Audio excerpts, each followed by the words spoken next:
সরাসরি আপনাদের নিয়ে যাব তারকেশ্বরে। আমাদের প্রতিনিধি অর্ণব মুখোপাধ্যায় রয়েছেন আমাদের সঙ্গে। অর্ণব, দুপুর 3:30 নাগাদ তারকেশ্বরে পৌঁছানোর কথা প্রধানমন্ত্রী নরেন্দ্র মোদী। তার আগে মঞ্চ একেবারে প্রস্তুত, সাজু সাজু রব।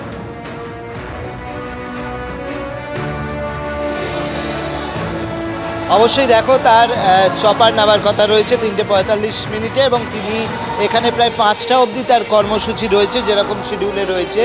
এবং আজকে প্রধানমন্ত্রী নরেন্দ্র মোদী যেরকম এখানে থাকছেন, তার পাশাপাশি মুখ্যমন্ত্রী শুভেন্দু অধিকারী থাকবেন। পশ্চিমবঙ্গ দিবস উদযাপন, সেই উদযাপন হবে এখানে। কিন্তু কেন তারকেশ্বর, তার পিছনে একটা বিষয় রয়েছে, যে কারণে আজকে তারকেশ্বরকে বেছে নেওয়া হয়েছে। যে 1947 সালের এপ্রিল মাসে যে বৈঠক হয়েছিল, সেই বৈঠক হয়েছিল যে পশ্চিমবঙ্গ কোন দিকে থাকবে, সেই বৈঠক হয়েছিল তারকেশ্বর, এবং সেই কারণেই তারকেশ্বরকে বেছে নেওয়া হয়েছে, এমনটাই বক্তব্য। তো পশ্চিমবঙ্গ দিবস আমরা জানি যে এর আগে যখন তৃণমূল সরকার ছিল, তখন কিন্তু এই নিয়ে একটা ডিবেট হয়েছিল। তখন কিন্তু এই 20শে জুনকে স্বীকৃতি দিতে চায়নি তৃণমূল সরকার, এবং বিজেপি ক্ষমতায় আসার পরপরই পশ্চিমবঙ্গ দিবস হিসেবে আজকের দিনটাকে বড় করে উদযাপন করার সিদ্ধান্ত নেওয়া হয়। এবং সেই অনুযায়ী সারা তারকেশ্বর জুড়ে হোর্ডিং দেওয়া হয়েছে। একদিকে যেরকম শ্যামাপ্রসাদ মুখোপাধ্যায়ের ছবি রয়েছে, স্বামী প্রণবানন্দজির ছবি রয়েছে, তার পাশাপাশি প্রধানমন্ত্রী এবং মুখ্যমন্ত্রীর ছবি রয়েছে, এবং এই পশ্চিমবঙ্গ দিবস পালন করা হবে এখানে। এবং আমরা দেখতে পাচ্ছি যে সারা পশ্চিমবঙ্গের বিভিন্ন যে উল্লেখযোগ্য মোটিভগুলো রয়েছে, সেই মোটিভ দিয়ে কিন্তু সারা মঞ্চের বিভিন্ন জায়গা সাজানো হয়েছে। কলকাতার হলুদ ট্যাক্সি থেকে হচ্ছে বিভিন্ন মন্দির, সেই সমস্ত কিছু দিয়ে কিন্তু ছোট ছোট করে তোমাকে দেখাতে বলবো যে ডবল ডেকার বাস ধরো, হলুদ ট্যাক্সি ধরো, বেলুড় মঠ বলো, বা আমরা দেখতে পাচ্ছি যে বিভিন্ন যে হাওড়া ব্রিজ, সেই সমস্ত জায়গা, সেই সমস্ত দুর্গা মূর্তি, সেই রকম মোটিভ ব্যবহার করে করে পুরো মঞ্চস্থলটা সাজানো হয়েছে। এবং এই পশ্চিমবঙ্গ দিবস, অর্থাৎ পশ্চিমবঙ্গের যে অন্তর্ভুক্তির দিন, এবং সেই হিসেবে পশ্চিমবঙ্গ দিবস পালন করা, এবং তার পাশাপাশি এখানে বেশ কিছু সরকারি প্রকল্প, যার সংখ্যা প্রায় প্রচুর কোটি কোটি টাকার সরকারি প্রকল্প, যে প্রকল্পের উদ্বোধন করবেন, যার মধ্যে রেল রয়েছে, যার মধ্যে কৃষি রয়েছে, যার মধ্যে প্রাণী সম্পদ বিকাশ রয়েছে, যার মধ্যে হচ্ছে সড়ক রয়েছে। এরকম বিভিন্ন প্রকল্প রয়েছে, যেগুলো কিন্তু আজকে প্রধানমন্ত্রী এই মঞ্চ থেকেই উদ্বোধন করবেন। একেবারে এক টুকরো পশ্চিমবঙ্গকে তুলে ধরা হয়েছে আজ তারকেশ্বরে এই মঞ্চ। অনেক ধন্যবাদ অর্ণব। এই পশ্চিমবঙ্গ দিবসে রাজ্যবাসীকে শুভেচ্ছা বার্তা প্রধানমন্ত্রী নরেন্দ্র মোদীর। পশ্চিমবঙ্গ দিবস উপলক্ষে পশ্চিমবঙ্গের আমার বোন এবং ভাইদের জানাই আন্তরিক শুভেচ্ছা। এই দিনটি এমন এক রাজ্যকে উদযাপন করে যা সাহিত্য, সঙ্গীত, শিল্প, আধ্যাত্মিকতা, বিজ্ঞান, বাণিজ্য, ব্যবসা, সমাজ সংস্কার এবং আরও অনেক বৈচিত্র্যময় ক্ষেত্রে তার অবদানের মাধ্যমে ভারতের ইতিহাসকে রূপদান করেছে। বারবার অগণিতভাবে পশ্চিমবঙ্গ ভারতের জাতীয় চেতনাকে সমৃদ্ধ করেছে। পশ্চিমবঙ্গের ইতিহাসে 20শে জুন দিনটি অত্যন্ত তাৎপর্যপূর্ণ। আর রাজ্যবাসীকে পশ্চিমবঙ্গ দিবসের শুভেচ্ছা জানিয়েছেন মুখ্যমন্ত্রী শুভেন্দু অধিকারী। আজ 20শে জুন পশ্চিমবঙ্গের ইতিহাসে এক অত্যন্ত গুরুত্বপূর্ণ দিন এবং বাঙালির ভাগ্য নির্ধারক দিন। এই ঐতিহাসিক দিনে সমস্ত রাজ্যবাসীকে জানাই আমার আন্তরিক শুভেচ্ছা এবং গৈরিক অভিনন্দন।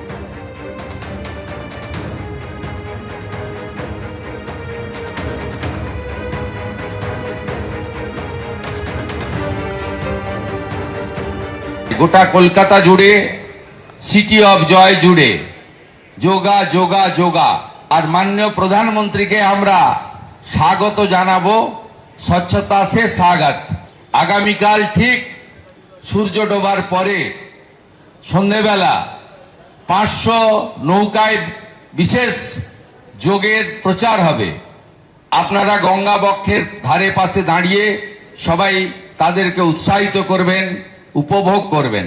কালকে সন্ধ্যাবেলা সূর্যাস্তের পরে কলকাতা জুড়ে শুধু ঋষি মুনি বন্দে যোগ, চারিদিকে ড্রোনের মাধ্যমে আলোকিত করে দেওয়া হবে কলকাতাকে। দুদিনের রাজ্য সফর প্রধানমন্ত্রী নরেন্দ্র মোদীর। আজ পশ্চিমবঙ্গ দিবস। সেই পশ্চিমবঙ্গ দিবসের মাহাত্ম্য বাংলায় এর আগে বর্ণনা করেছেন প্রধানমন্ত্রী নরেন্দ্র মোদী পশ্চিমবঙ্গ সফরে আসার আগে। বাংলায় পোস্ট করেছেন কেন্দ্রীয় স্বরাষ্ট্রমন্ত্রী অমিত শাহ।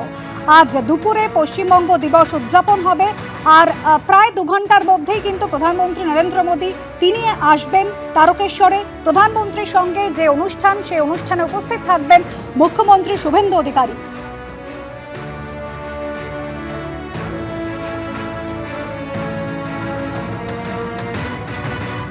আর কিছুক্ষণ পরে প্রধানমন্ত্রী নরেন্দ্র মোদী আসবেন তারকেশ্বরের যে মাঠে পশ্চিমবঙ্গ দিবস পালন করতে, তার ঠিক পাশেই আমরা রয়েছি। এখানে বহু বিজেপি নেতা কর্মী রয়েছেন। বাঙালির পোশাকে পাঞ্জাবি ধুতি পরে, হলুদ, কমলা এবং গেরুয়া, তার মধ্যে লেখা আছে বিকশিত পশ্চিমবঙ্গ, বিকশিত ভারত, পশ্চিমবঙ্গ দিবস 20 জুন। এবং এই পোশাক নিয়েই তিনি সভা মঞ্চের দিকে যাচ্ছেন। তার সঙ্গে কথা বলবো, এই পোশাক পরার উদ্দেশ্য কি? দেখুন, প্রথম কথা, আমি একজন বাঙালি। আজকে একটা 20 জুন যে ইতিহাসটা ধামাচাপা দিয়ে রেখেছিল, আর দীর্ঘদিন কংগ্রেস, সিপিএম, তৃণমূল সবাই চাপা দিয়ে রেখেছিল, সেই ইতিহাসটাকে আজকে আমরা ফিরে পেয়েছি। সেই 20 জুন হিন্দুদের রক্ষা করার যে শপথ, সেই শপথ তারকেশ্বরে ডক্টর শ্যামাপ্রসাদ মুখার্জির নেতৃত্বে এখানে সভা হয়েছিল রাজবাড়ির মাঠে। সেই ইতিহাসটা দীর্ঘদিন ধামাচাপা পড়েছিল। সেই ইতিহাসটাকে আজকে 20 জুন ডক্টর শ্যামাপ্রসাদ মুখার্জি যে নেতৃত্বে যে হিন্দুদেরকে রক্ষা করার একটা সমিতি তৈরি হয়েছিল, সেইটাকে আমাদের প্রধানমন্ত্রী নরেন্দ্র দামোদর দাস মোদীজি আজকে শ্রদ্ধার সঙ্গে পালনের জন্য আজকে এখানে উপস্থিত হচ্ছেন। পশ্চিমবঙ্গ দিবস সেটা যে ভুলিয়ে দেওয়া হচ্ছিল, আবার স্মরণে আনা হচ্ছে, সেটাকে আরো প্রাসঙ্গিক করতে ঠিক বাঙালির পোশাক পরে সেই সভায় অংশগ্রহণ করতে এসছেন। ক্যামেরায় অতনু কুণ্ডুর সঙ্গে ঝিলম করঞ্জয়, এবিপি আনন্দ, তারকেশ্বর। এদিকে আজ দুপুর 3:30 নাগাদ হুগলির তারকেশ্বর হেলিপ্যাডে নামবেন প্রধানমন্ত্রী নরেন্দ্র মোদী। সেখানে তার একাধিক কর্মসূচি রয়েছে। যোগ দেবেন পশ্চিমবঙ্গ দিবস অনুষ্ঠানে। তারকেশ্বরে একাধিক সরকারি প্রকল্পের সূচনা করবেন প্রধানমন্ত্রী নরেন্দ্র মোদী। এরপর বিকেল 5:15 নাগাদ তারকেশ্বর হেলিপ্যাড থেকে কলকাতার উদ্দেশ্যে রওনা হবেন। আগামীকাল আন্তর্জাতিক যোগ দিবস রয়েছে, সেখানেও যোগ দেবেন প্রধানমন্ত্রী নরেন্দ্র মোদী।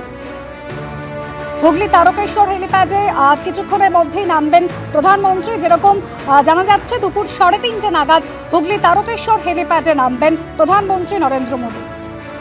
আজ 20 জুন পশ্চিমবঙ্গ দিবস অনুষ্ঠান, সেই অনুষ্ঠানে যোগ দিতে চলেছেন প্রধানমন্ত্রী।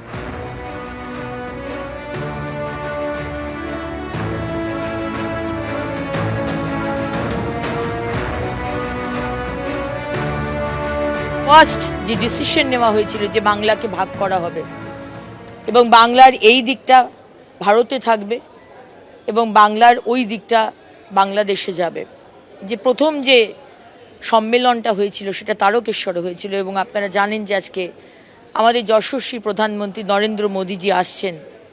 সেই তারকেশ্বরের প্রথম যে সম্মেলন, সেটা আজকে উদযাপন করতে এবং ডক্টর শ্যামাপ্রসাদ মুখার্জিকে সম্মান জানাতে, শ্রদ্ধা জানাতে।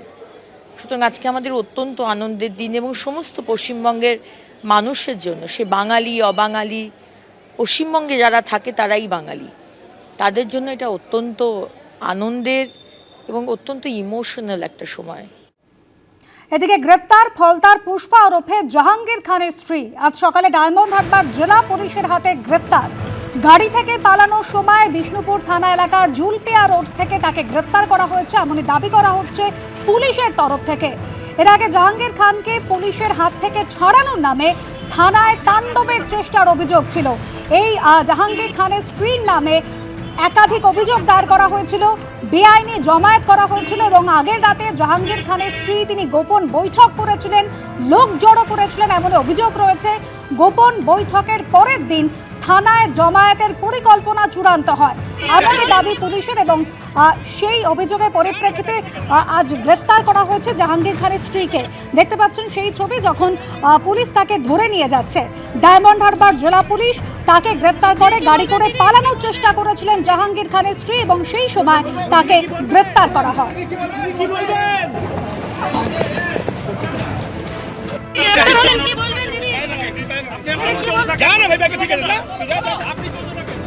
আপনি আপনার কাজ করুন না। সরাসরি চলে যাবো গৌতম মণ্ডল, আমাদের প্রতিনিধি রয়েছেন আমাদের সঙ্গে। গৌতম, একেবারে মুখ্যমন্ত্রী শুভেন্দু অধিকারী তিনি হুঁশিয়ারি দিয়েছিলেন যারা এভাবে থানায় হামলার পরিকল্পনা করেছিল কাউকে ছাড়া হবে না, আর আজ গ্রেপ্তার করা হলো জাহাঙ্গীর খানের স্ত্রীকে। কি অভিযোগ?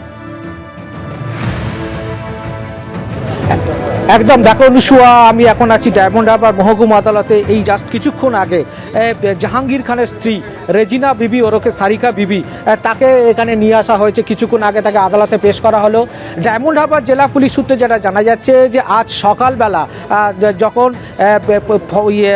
বিষ্ণুপুর এবং উস্তি জুলপিয়া রোড ধরে তিনি পালিয়ে যাওয়ার চেষ্টা করছিলেন, সেই সময় গোপন সূত্রে খবর পেয়ে ডায়মন্ড হারবার জেলা পুলিশের একটা টিম তারা পুরো এলাকা ঘিরে ফেলে এবং তারপরে তাকে আটক করা হয়।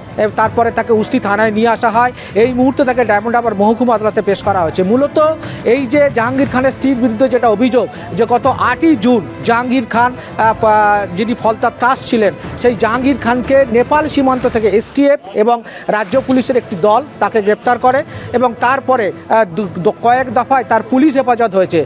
আজকেও জাহাঙ্গীর খানের পুলিশ হেফাজতের পর আজকে তাকে ডায়মন্ড হারবার আদালতে পেশ করা হয়েছে।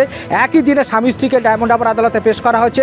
কিন্তু জাহাঙ্গীর খান যখন ফলতা থানায় পুলিশ হেফাজতে ছিল, যেটা অভিযোগ যে গত সোমবার এবং মঙ্গলবার বেশ কয়েক দফায় অবরোধ বিক্ষোভ করে এবং জাহাঙ্গীর খানের মুক্তি চায় এই স্লোগান দিতে থাকে। এই স্লোগান দেওয়ার পাশাপাশি গত মঙ্গলবার হলো কি এই যে বিক্ষোভ এবং এই যে অবরোধ সেটা আকার ধারণ করলো, ধ্বংসাত্মক আকার ধারণ করলো এবং তারা থানা অভিমুখে গেল এবং থানা অভিমুখে যাওয়ার সময় কেন্দ্রীয় বাহিনী এবং পুলিশ তাদেরকে রাস্তায় আটক করে এবং আটক করার পর গৌতম, ঠিক গত মঙ্গলবার কি পরিস্থিতি তৈরি হয়েছিল একবার আপনাদের দেখাই। দেখতে পাচ্ছেন জাহাঙ্গীর খান, তাকে থানায় রাখা ছিল, তিনি পুলিশ হেফাজতে ছিলেন এবং তারপর জাহাঙ্গীর খানের স্ত্রী নেতৃত্বে এভাবে হামলার পরিকল্পনা করা হয়েছিল। যদিও কেন্দ্রীয় বাহিনীর তারায় ছত্রভঙ্গ হয়ে যায় হামলাকারীরা, এমনকি পালানোর পথ না পেয়ে পুকুরে পর্যন্ত ঝাঁপ দেয় এই সমস্ত হামলাকারীরা। এরপর আজ জাহাঙ্গীর খানের স্ত্রী রেজিনা বিবি তাকে গ্রেপ্তার করা হলো, ইতিমধ্যেই আদালতে তাকে পেশ করা হয়েছে। গৌতম মণ্ডল আমাদের প্রতিনিধি রয়েছেন আমাদের সঙ্গে। গৌতম, তুমি যেরকম জানাচ্ছিলে যে আজ জাহাঙ্গীর খান তাকেও আদালতে পেশ করা হয়েছে, অর্থাৎ জাহাঙ্গীর খান এবং তার স্ত্রী দুজনকে আদালতে পেশ করা হয়েছে। একদম দেখো নিশুয়া, জাহাঙ্গীর খানের দু দফায় 6 দিন করে পুলিশ হেফাজত হয়েছিল। আজকে জাহাঙ্গীর খানকে প্রথমে সকালে পেশ করা হয়, তার কিছুক্ষণ পরে জাহাঙ্গীর খানের স্ত্রী তাকে পেশ করা হয়েছে।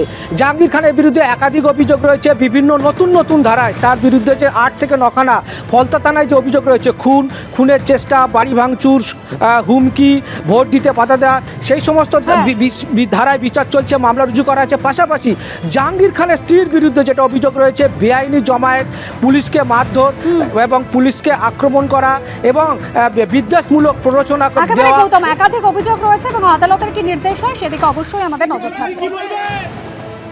শোভনদেব চট্টোপাধ্যায় তিনি কিন্তু বলছেন মিটিংয়ের দিন একজন বাদে প্রত্যেকে উপস্থিত রয়েছিলেন, আর সিআইডি আধিকারিকরা তারা বলছেন এখনো বেশ কিছু জায়গায় ধোঁয়াশা রয়েছে, তাই শোভনদেব চট্টোপাধ্যায়কে জিজ্ঞাসাবাদ করা হয়েছে। আর এই জিজ্ঞাসাবাদ নিয়ে কেন্দ্রীয় প্রতিমন্ত্রী সুকান্ত মজুমদার কি বলেছেন শোনা। সিআইডি সহিজাল কাণ্ডের তদন্ত করছে, তো সেই সহিজাল কাণ্ডে যাদের যাদের নাম এসেছে, যাদের বিরুদ্ধে অভিযোগ, কারণ শোভনবাবুকেই মমতাপন্থী যে তৃণমূল কংগ্রেসের গুট, সেই গোষ্ঠী তারা তাকে বিরোধী দলনেতা করেছিলেন, তার সপক্ষেই সই পড়েছিল এবং বলা হচ্ছে বা দাবি করা হচ্ছে সেই সইটা জাল সই। স্বাভাবিকভাবে সিআইডি তদন্তের আওতায় তাকে তো আনবেই, কারণ তার নামেই সইটা হয়েছিল, তার পক্ষে সইটা হয়েছিল, তো তাকে তো জিজ্ঞেস করবে। তো খারাপ লাগছে। বাংলায় একটা কথা আছে, শোভনবাবু খুব সিনিয়র লিডার এবং বাংলার রাজনীতিতে একজন সবাই যাদেরকে শ্রদ্ধা করে এরকম একজন ব্যক্তি, কিন্তু বাংলায় একটা কথা আছে, বলে না, সৎসঙ্গে স্বর্গবাস, অসৎসঙ্গে নরকবাস। সই জালিয়াতি কাণ্ডে প্রায় 8 ঘন্টা জিজ্ঞাসাবাদ করা হলো শোভনদেব চট্টোপাধ্যায়কে, তাকে জিজ্ঞাসাবাদ করা হয়েছে এবং কালীঘাট তৃণমূলের প্রস্তাবিত পরিষদীয় দলনেতার বাড়িতে আজ সকালে পৌঁছান সিআইডি আধিকারিকরা। শোভনদেব চট্টোপাধ্যায় কি জানিয়েছেন শোনাবো। আমার সাথে আমি কোনো কথা হয়েছে কি হয়েছে কিছু বলতে পারবো না, যা বলেছেন বলে দিয়ে গেছেন ওনারা, এর বেশি আমার কিছু বলার নেই। কোর্টে কেস আছে, আমি একটা শব্দও বলবো না, কোনো কথাই বলবো না, সেটা ওদের থেকে জিজ্ঞেস করে নাও না। Why do you ask me? আমি সহযোগিতা করছি কিনা তো ওরা বলবেন। 200% সহযোগিতা করেছি, আগামী দিনেও করব, এর বেশি আমার কিছু বলার নেই। এখনো নয়, সবই মানে যারা করেছেন তারা ইন্টারেস্ট নিয়ে এসে করেছেন, যা করেছেন আমাদের ভাবনার মধ্যে ওইগুলো ছিল না। যারা করেছেন কমপ্লেন করতে গেছেন স্পিকারের কাছে, তারাই এগুলো করে দিয়ে গেছেন। এটা আমাদের অবিশ্বাসের জায়গায় ছিল না কেউই, আমরা সকলকে বিশ্বাস করে মিটিংয়ে ডেকেছিলাম। তারা কারা করে দিয়ে গেছে, যারা তাড়াতাড়ি চলে গেছে সইটা করেই এখানে জাল সইটা করে দিয়েই চলে গেছেন সোজাসুজি স্পিকারের কাছে। ছিল তো উপস্থিত, তারিখের মিটিংয়ে সবাই ছিল, একজন মাত্র ছিল না, যেটা আমি যতদূর জানি। তাদের সই এটা নয়। আমি আবারও বলছি, যদি আজও নেই আমাকে, আমি এখনো চাই না।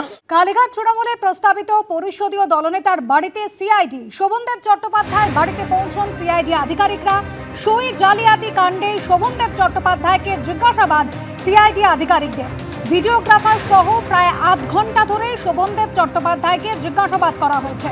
আমাদের প্রতিনিধি পার্থপ্রতিম ঘোষ সরাসরি রয়েছেন আমাদের সঙ্গে। পার্থপ্রতিম, এই সই জালিয়াতি কাণ্ডে এর আগে ভবানী ভবনে ডেকে অভিষেক বন্দ্যোপাধ্যায়কে জিজ্ঞাসাবাদ করা হয়েছে। কুণাল ঘোষ, ফিরহাদ হাকিম তারাও জিজ্ঞাসাবাদের সম্মুখীন হয়েছিলেন। এবার শোভনদেব চট্টোপাধ্যায়ের কাছ থেকে কি জানতে চাইলেন সিআইডি আধিকারিকরা?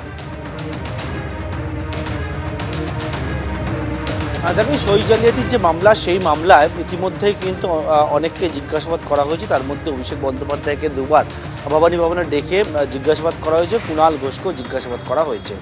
এবং এই যে সই জালিয়াতির যে মামলা, সেই মামলায় অভিষেক বন্দ্যোপাধ্যায়ের চিঠি পাঠায় বিধানসভা স্পিকারের কাছে। যে চিঠিটা হচ্ছে 20 মে, এবং সেই চিঠিতে একেবারে তারা প্রস্তাব করে পাঠায় যে লিডার অফ অপোজিশন অর্থাৎ বিরোধী দলনেতা করা হচ্ছে শোভনদেব চট্টোপাধ্যায়কে, অন্যদিকে হচ্ছে অন্য দুই পদে হচ্ছে নয়না বন্দ্যোপাধ্যায়, অসীমা পাত্রকে, এবং চিফ হুইপ করা হচ্ছে সেখানে হচ্ছে ফিরহাদ হাকিমকে। এবং এই চিঠি যায়, এবং তার পরবর্তীকালে তুমি জানো যে রেজুলেশন বুকের যে সই হয়েছিল, যে এই এনাদেরকে কিন্তু এই পদে তারা মনোনীত করেছেন, একেবারে সবার সিদ্ধান্ত এটাই নিয়েছে। কিন্তু তার পাশাপাশি হচ্ছে এইখানে অভিযোগ ওঠে যেটা সই জালিয়াতির মামলা এবং বিধানসভায়, এবং সেই মামলার পরিপ্রেক্ষিতে এই যে রেজুলেশন বুকের কপির খোঁজে এখনও সিআইডি করছে, একাধিককে জিজ্ঞাসাবাদ করা হয়েছে। এবং সেখানে শোভনদেব চট্টোপাধ্যায় করা হয়েছিল পরিষদীয় দলনেতা বা বিরোধী দলনেতা করা হয়েছিল যেমন, এবং তার পরবর্তীকালে শোভনদেব চট্টোপাধ্যায় যে সই, অর্থাৎ যে 70 জন বিধায়ক সই করেছেন, তার মধ্যে বালিগঞ্জ বিধানসভা কেন্দ্র থেকে জয়ী শোভনদেব চট্টোপাধ্যায় সই ছিল একেবারে প্রথমে। অর্থাৎ সিআইডি জানাচ্ছে তারা হচ্ছে বিভিন্ন যারা বিধায়ক তাদেরকে জিজ্ঞাসাবাদ করেছে, অভিষেক বন্দ্যোপাধ্যায়কে জিজ্ঞাসাবাদ করেছে, করে এখনও অনেকগুলো জায়গায় তাদেরকে ধোঁয়াশা রয়েছে এই সই জালিয়াতির মামলায়। অরিজিনাল রেজুলেশন বুক কোথায় সেইটা এখনও পর্যন্ত সিআইডি পায়নি, এবং সেই মর্মেই তারা, তুমি দেখেছো কয়েকদিন আগে চিফ হুইপ করা হয়েছিল ফিরহাদ হাকিমকে, ফিরহাদ হাকিম বিধায়কও তার বাড়িতে গিয়েও কিন্তু সিআইডি আধিকারিকরা জিজ্ঞাসাবাদ করেন। এবারে যাকে বিরোধী দলনেতা হিসেবে প্রস্তাব করা হয়েছিল অর্থাৎ কালীঘাট তৃণমূলের তরফ থেকে, সেক্ষেত্রে সেই শোভনদেব চট্টোপাধ্যায়ের বাড়িতে আজকে সিআইডির টিমের সদস্যরা তারা গিয়ে পৌঁছান। 11টা নাগাদ তারা গিয়ে পৌঁছান, এবং প্রায় আধ ঘন্টা সিআইডির টিম তারা শোভনদেব চট্টোপাধ্যায়কে জিজ্ঞাসাবাদ করেন, এবং তার পরবর্তীকালে সেখান থেকে তারা বেরিয়ে যান। শোভনদেব চট্টোপাধ্যায়ের যে বাড়ি অর্থাৎ ভবানীপুরের যে বাড়ি, সেই বাড়িতেই কিন্তু সিআইডির টিমের সদস্যরা পৌঁছান এই সই জালিয়াতি মামলায় শোভনদেব চট্টোপাধ্যায়কে জিজ্ঞাসাবাদ করার জন্য। অনুসূয়া, ধন্যবাদ পার্থপ্রতিম। এবিপি আনন্দ, এগিয়ে থাকে, এগিয়ে রাখে।